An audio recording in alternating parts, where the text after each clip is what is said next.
بسم اللہ الرحمن الرحیم۔ السلام علیکم ورحمۃ اللہ وبرکاتہ۔ ناظرین، سیدنا عثمان غنی رضی اللہ تعالیٰ عنہ کی یوم شہادت 18 ذوالحج کو ہوئی، جو ایک دن بعد آ رہا ہے۔ حضرت عثمان غنی رضی اللہ تعالیٰ عنہ بڑے ہی جلیل القدر صحابی ہیں۔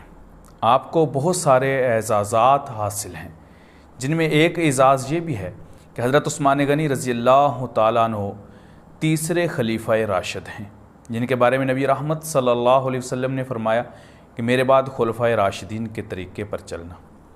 30 سال کی خلافت کا آپ نے اعلان فرمایا، ان میں 12 سال کی خلافت سیدنا عثمان غنی کو حاصل ہے۔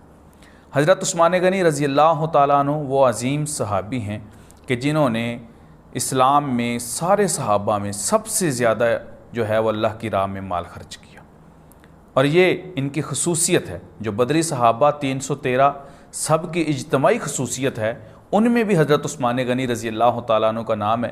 اس کے اندر ایک ان کو علیحدہ سے خصوصیت حاصل ہے کہ اللہ کے نبی صلی اللہ علیہ وسلم حضرت عثمان غنی کی دی ہوئی اشرفیوں کو اپنے ہاتھوں میں یوں دائیں بائیں کرتے اور فرماتے، اے عثمان، آج کے بعد تو جو بھی کرے جنتی ہے۔ حضرت عثمان غنی رضی اللہ تعالیٰ عنہ کی ایک خصوصیت یہ بھی ہے کہ آقا نامدار حضرت محمد صلی اللہ علیہ وسلم نے نام لے کر کم و بیش 21 مرتبہ جنت کی بشارت دی۔ حضرت عثمان غنی رضی اللہ تعالیٰ عنہ کو یہ بھی اعزاز حاصل ہے کہ ایک ہی محفل میں حضرت عثمان غنی رضی اللہ تعالیٰ عنہ کو 9 بار جنت کی بشارت ملی۔ حضرت عثمان غنی رضی اللہ تعالیٰ عنہ کو ایک اعزاز ایسا حاصل ہے جو آدم علیہ السلام سے لے کے آج تک کسی کو حاصل نہ ہوا اور نہ قیامت تک ہو سکتا ہے، کہ کسی کے حرم میں نبی کی 2 بیٹیاں یہ نہیں آئیں۔ یہ صرف اعزاز حضرت عثمان غنی کو حاصل ہے کہ 2 بیٹیاں یکے بعد دیگرے حضرت عثمان غنی کے نکاح میں آئیں، اور وہ بھی امام الانبیاء کی، وہ بھی خاتم المرسلین کی۔ اور آپ صلی اللہ علیہ وسلم نے شاہ فرمایا، میری 100 بیٹیاں ہوتی تو یکے بعد دیگرے فوت ہوتی جاتی، میں عثمان کے نکاح میں دیتا جاتا۔ یہ خصوصیت حضرت عثمان غنی کو حاصل ہے، اسی لیے آپ کو ذوالنورین کہا جاتا ہے، 2 نوروں والا، یعنی نبی کی صلی اللہ علیہ وسلم 2 بیٹیاں حضرت عثمان غنی کے نکاح میں ہیں۔ حضرت عثمان غنی کی ایک خصوصیت یہ بھی ہے کہ وہ کہتے ہیں، جب سے میں نے اسلام قبول کیا اور یہ ہاتھ جس سے بیعت کی کلمہ پڑھتے وقت، یہ ہاتھ پوری زندگی میں کبھی شرمگاہ کو نہیں لگنے دیا۔ اور حضرت عثمان غنی حیا کا یہ عالم تھا کہ کبھی غسل خانے کے اندر اوپر چھت دروازہ بند 4 دیواری، اس کے باوجود وہ کپڑے کے بغیر کبھی انہوں نے غسل نہیں کیا۔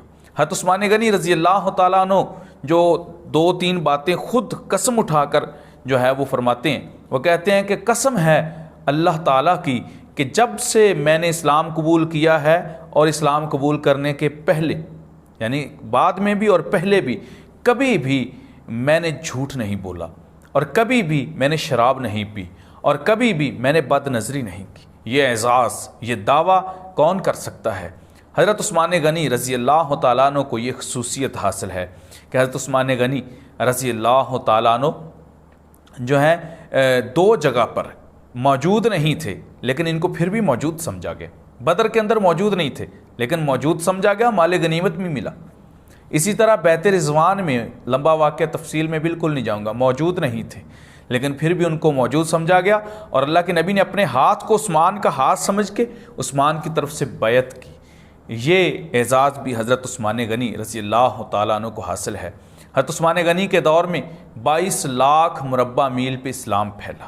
حضرت عثمان غنی رضی اللہ تعالیٰ عنہ کے دور میں خراسان، افغانستان، تیونس، اندلس، اور یہ جو ایران کے بہت سارے علاقے، قبرص، مراکش، اور حضرت امیر معاویہ نے جو پہلا بحری بیڑا تیار کر کے بحری جہاد کیا اور استنبول کو فتح کیا، وہ بھی حضرت امیر معاویہ رضی اللہ تعالیٰ عنہ حضرت عثمان غنی ہی کے دور میں گورنر تھے، اور انہی کی اجازت سے ہوا۔